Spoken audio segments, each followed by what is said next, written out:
അറസ്റ്റിനെ തമാശയായിട്ട് കണ്ടാൽ മതി എന്നാണ് അദ്ദേഹം പറഞ്ഞത്, ഉദയനിധി പറഞ്ഞത്. പക്ഷേ ഇത് കുറച്ച് ഗൗരവമുള്ള കാര്യമാണെന്ന് തോന്നുന്നു അല്ലേ? അല്ല, പക്ഷേ നിയമപരമായി എന്തെങ്കിലും തരത്തിലൊരു പ്രശ്നം ഉണ്ടാക്കും, പ്രതിസന്ധി ഉണ്ടാക്കും ഉദയനിധിക്ക് എന്ന് ഞാൻ തൽക്കാലം കരുതുന്നില്ല.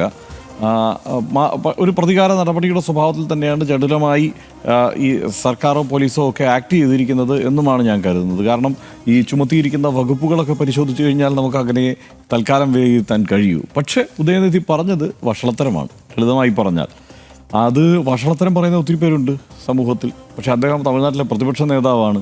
ആ ഒരു കരുതൽ അദ്ദേഹത്തിൻ്റെ പ്രസംഗത്തിൽ അദ്ദേഹം കാഴ്ചവെക്കണമായിരുന്നു.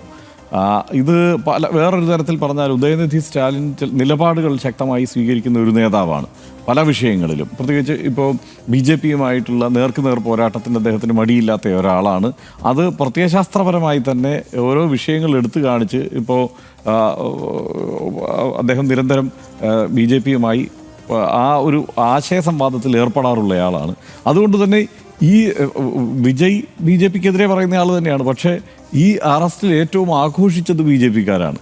ഈ നടപടിയിൽ ഏറ്റവും കൂടുതൽ ആഘോഷിച്ചത് BJP-ക്കാരാണ് എന്നുള്ളൊരവസ്ഥയുണ്ട്. അപ്പോൾ ഇതൊക്കെയാണ് സംഭവിക്കുക എന്നതെങ്കിലും ഈ ഉദയനിധി സ്റ്റാലിൻ കരുതേണ്ടതായിരുന്നു. മാത്രമല്ല ഇത് ഇപ്പോൾ അദ്ദേഹം പറയുന്നത് ശരിയാണ്. ഉദയനിധി സ്റ്റാലിൻ പറഞ്ഞത് ഞാൻ ആരുടെയും പേരെടുത്തൊന്നും പറഞ്ഞിട്ടില്ല, ഞാൻ കാവേരി നദിയെക്കുറിച്ചാണ് പറഞ്ഞത് എന്നാണ് ഉദയനിധി സ്റ്റാലിൻ പറയുന്നത്. അത് അദ്ദേഹത്തിന് വേണമെങ്കിൽ പറഞ്ഞ് സ്ഥാപിക്കാൻ കഴിയും. കാരണം അദ്ദേഹം ഇതേക്കുറിച്ച് പറഞ്ഞിട്ടില്ല. അവിടെ ഈ പ്രസംഗം കേട്ടുകൊണ്ടിരുന്ന ആളുകൾ ഇങ്ങനെ തൃഷയുടെ പേര് വിളിച്ചു പറഞ്ഞപ്പോഴാണ് അതേ ചേർത്ത് അദ്ദേഹം ഒരു കമൻറ്റ് പറയുന്നത്. അപ്പോൾ ഇത് പക്ഷേ തമിഴ്നാട് രാഷ്ട്രീയത്തിൽ ഒരു പുതിയ സംഗതിയൊന്നുമല്ല.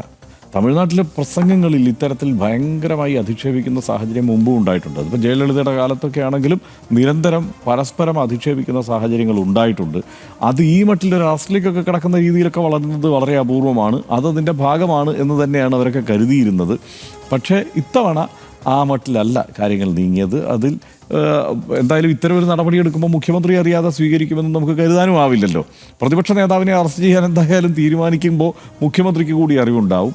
അത് സ്വാഭാവികമായും മുഖ്യമന്ത്രി വിജയുടെ കൂടി തീരുമാനത്തിൻ്റെ അടിസ്ഥാനത്തിലാണ് ഇപ്പോൾ ഈ അറസ്റ്റ് ഉണ്ടായിരിക്കുന്നത്. ആ അറസ്റ്റ് എന്നതിനകത്ത് ഒരു പ്രശ്നമുണ്ട്. കാരണം പ്രതിപക്ഷ നേതാവ് ഉയർത്തിയ വിഷയങ്ങളുടെ മെറിറ്റ് അവിടെ നിൽക്കുകയാണ്. കാരണം തമിഴ്നാട്ടിൽ ഇപ്പോൾ കാവേരി നദിയിൽ നിന്ന് വെള്ളമില്ല. എനിക്ക് തോന്നുന്നു 3 റിപ്പോർട്ട് ഇതുമായി ബന്ധപ്പെട്ട് നമ്മൾ ആ സ്ഥലത്ത് അതാത് സ്ഥലങ്ങളിൽ പോയി ചെയ്തിട്ടുണ്ട്. ഇപ്പോൾ ഇവിടുന്ന് മുല്ലപ്പെരിയാർ ഡാമിൽ വെള്ളമില്ലാത്തത് കൊണ്ട് തന്നെ വൈഗൈ അണക്കെട്ടിലേക്ക് പോകുന്നില്ല. അവിടെ 5 ജില്ലകളാകെ വരൾച്ചയിലാണ്. ഇപ്പോൾ തഞ്ചാവൂർ അടക്കമുള്ള പ്രദേശങ്ങളിൽ അവിടെ വേറെ വളർച്ച, കാവേരിയിലെ എത്താത്തതിൻ്റെ പ്രശ്നങ്ങൾ നിൽക്കുന്നു. ഇങ്ങനെ വലിയ ജലക്ഷാമം തമിഴ്നാട് നേരിടുകയാണ്. അതാണ് അവരുടെ വിഷയം, പ്രതിപക്ഷം ഉന്നയിക്കുന്ന വിഷയം. അതിനിടയ്ക്ക് കർണാടകവുമായുള്ള ചർച്ച കാര്യക്ഷമമായി മുന്നോട്ട് കൊണ്ടുപോകാൻ അവർക്ക് കഴിയുന്നില്ല. ഇവിടെ ഘടകകക്ഷിയായി കോൺഗ്രസ് ഉണ്ട്.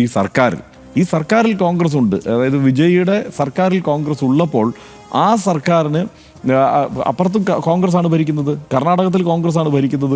ഒരു ചർച്ചയ്ക്ക് പോലും അവിടെ കോൺഗ്രസ് തയ്യാറാവുന്നില്ല.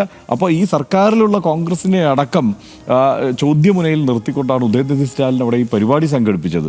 ആ പരിപാടി ആ നിലയ്ക്ക്, അതായത് ഈ സർക്കാർ രൂപീകരണത്തിന് ശേഷം കഴിഞ്ഞ ഈ 2 മാസത്തിനിടയ്ക്ക് കേരളത്തിൽ ഇപ്പോൾ ഇവിടെ ഒരു പ്രകൃതി ദുരന്തമാണ് ഏറ്റവും പ്രധാനപ്പെട്ട പ്രതിപക്ഷത്തിന് ആഞ്ഞടിക്കാനുള്ള വിഷയമായി വന്ന് കിട്ടിയതെങ്കിൽ തമിഴ്നാട്ടിലും അവിടുത്തെ പ്രകൃതിയിലെ പ്രശ്നമാണ്. അതായത് മഴയില്ല എന്നുള്ളതാണ് അവിടുത്തെ പ്രധാനപ്പെട്ട പ്രശ്നം. അതാണ് അവർ സർക്കാരിനെതിരെ ഏറ്റവും പ്രധാനപ്പെട്ട ആയുധമായി ഉപയോഗിച്ച് സമരരംഗത്തേക്ക് വന്നത്.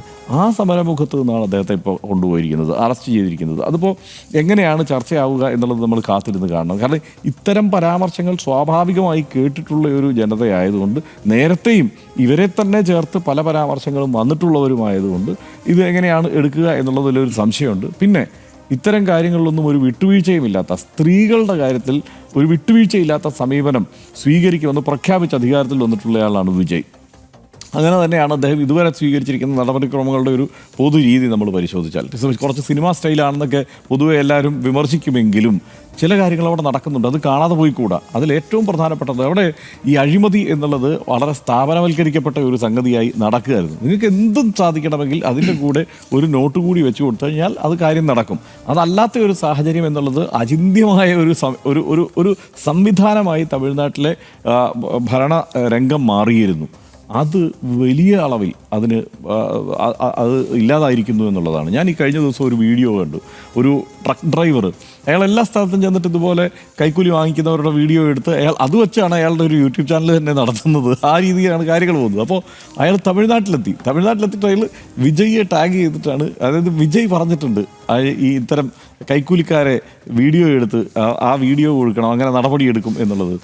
ഈ ചെക്ക് പോസ്റ്റിൽ ഇരിക്കുന്ന ആളുകൾ ഓടി രക്ഷപ്പെടുകയാണ്. ഇയാൾ ഫോൺ എടുക്കുമ്പോൾ ഓടുകയാണ്, ഈ കാശ് വലിച്ചെറിഞ്ഞിട്ട്. ആദ്യം കാശ് എടുത്തോണ്ട് ഓടി, അത് കഴിഞ്ഞ് റോഡിൽ ഈ കാശ് വലിച്ചെറിഞ്ഞിട്ട് അവർ ഓടി രക്ഷപ്പെടുകയാണ്. കാരണം ഈ ഒരു ബോധം അതിന് പുറത്തേക്കും ഉണ്ടായിട്ടുണ്ട്, ആ സംസ്ഥാനത്തിന് പുറത്തേക്കും ആ ഒരു ചിന്ത വന്നിട്ടുണ്ട്. അവിടെ കൈക്കൂലി എന്നുള്ളത് ഒറ്റയടിക്ക് ഏതാണ്ട് വലിയൊരളവോളം, വലിയ കൈക്കൂലികളും വേറെ പരിപാടികളൊക്കെ സമാന്തരമായി നടക്കുന്നുണ്ടാവും. സാധാരണ ഉദ്യോഗസ്ഥന്മാർക്കിടയിലേക്ക് കൈക്കൂലികളെല്ലാം ഏതാണ്ട് സമ്പൂർണ്ണമായി നിലച്ചു. അത് സാധാരണക്കാർക്ക് വലിയ പ്രതീക്ഷയും ആവേശവും കൊടുക്കുന്നുണ്ട്. അതുപോലെ പ്രഖ്യാപിച്ച ഒരു കാര്യമാണ് സ്ത്രീ സുരക്ഷ എന്നുള്ളതും, അല്ലെങ്കിൽ സ്ത്രീകൾക്കെതിരെയുള്ള അധിക്ഷേപത്തെ നേരിടും എന്നുള്ളതും.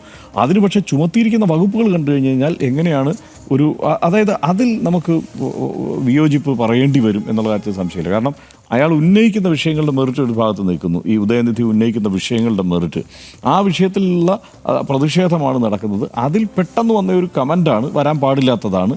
അതൊരു പ്രതിപക്ഷ നേതാവിന് ചേർന്ന കമൻ്റല്ല. ഒരു അദ്ദേഹത്തിൻ്റെ അത്തരം കമൻറ്റുകൾ അദ്ദേഹത്തിൽ നിന്ന് വരാനുള്ള ഒരു കാരണം എന്ന് പറയുന്നത്, അദ്ദേഹം ഒരു രാഷ്ട്രീയ നേതാവായി അദ്ദേഹം കുറേയൊക്കെ പരിവപ്പെട്ടിട്ടുണ്ടാവണം. പക്ഷേ ഒരു കുടുംബാധിപത്യത്തിൻ്റെ ബാക്കിയാണ് ഉദയനിധി സ്റ്റാലിൻ എന്നുള്ളത്. അപ്പോൾ സ്വാഭാവികമായും ഇത്തരം അധിക്ഷേപങ്ങളും അത്തരം വാക്കുകളും ഒക്കെ കുറച്ച് കൂടുതൽ പ്രയോഗിക്കാനുള്ള ത്വരയുണ്ടാവും. പ്രത്യേകിച്ച് ചില രാഷ്ട്രീയക്കാർക്ക് അത്തരത്തിൽ നമ്മൾ കൂടുതൽ കണ്ടിട്ടുണ്ട്. അപ്പോൾ ആ മട്ടിൽ വന്നതാവാം.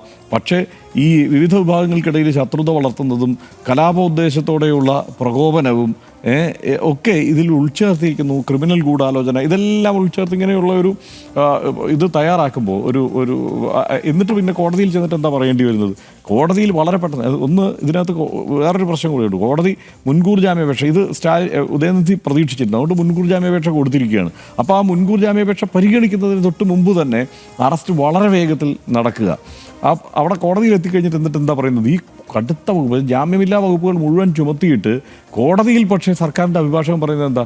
ഞങ്ങൾ റിമാൻഡ് വേണ്ട, ഇപ്പോൾ ചോദ്യം ചെയ്തിട്ട് ഉടനെ വിട്ടയക്കാൻ വേണ്ടിയിട്ടാണ്, സ്റ്റേഷൻ ജാമ്യത്തിൽ വിട്ടയക്കുമെന്ന് അങ്ങോട്ടാണ് പറയുന്നത്. അപ്പോൾ കോടതി പറയുകയാണ് ഓക്കെ, സ്റ്റേഷൻ ജാമ്യത്തിൽ അങ്ങനെയാണ് വിട്ടയച്ചേക്കണം എന്ന് പറഞ്ഞിട്ട് ആ വിഷയം അവിടെ അവസാനിപ്പിച്ചു. ഈ മുൻകൂർ ജാമ്യം പരിഗണിക്കേണ്ടതില്ല, കാരണം അറസ്റ്റ് നടന്നു കഴിഞ്ഞു. ഇനിയിപ്പോൾ ഇന്ന് വിട്ടയച്ചേക്കണം. അത് കൃത്യമായി വാക്കാൽ സർക്കാരിൻ്റെ ഭാഗത്തുനിന്ന് ഉറപ്പും വാങ്ങി. അതായത് ഈ ചുമത്തപ്പെട്ട വകുപ്പുകളൊക്കെ അപ്പോൾ എന്തിനായിരുന്നു എന്നുള്ള പ്രശ്നമുണ്ട്. അപ്പോൾ ഈ പ്രതികാര നടപടിയായല്ല ഇത്തരം വിഷയങ്ങളിൽ നടപടി സ്വീകരിക്കേണ്ടത് എന്നുള്ളത് ഈ മുഖ്യമന്ത്രി വിജയിയെ ഓർമ്മിപ്പിക്കാൻ ഉള്ള ഒരു അവസരമാണിത്. അതേസമയം ഇത്തരം പരാമർശങ്ങളിലൂടെയല്ല രാഷ്ട്രീയം നടത്തേണ്ടത് എന്ന് ഉദയനിധി സ്റ്റാലിനെയോ ഓർപ്പിക്കാവുന്ന ഒരു അവസരമാണിത്. പക്ഷേ ഇത് ആത്യന്തികമായി ഇതിൽ ഈ ഒരു എപ്പിസോഡിൽ ആവേശം കൊണ്ടതും സന്തോഷിച്ചതും BJP യുമാണ്.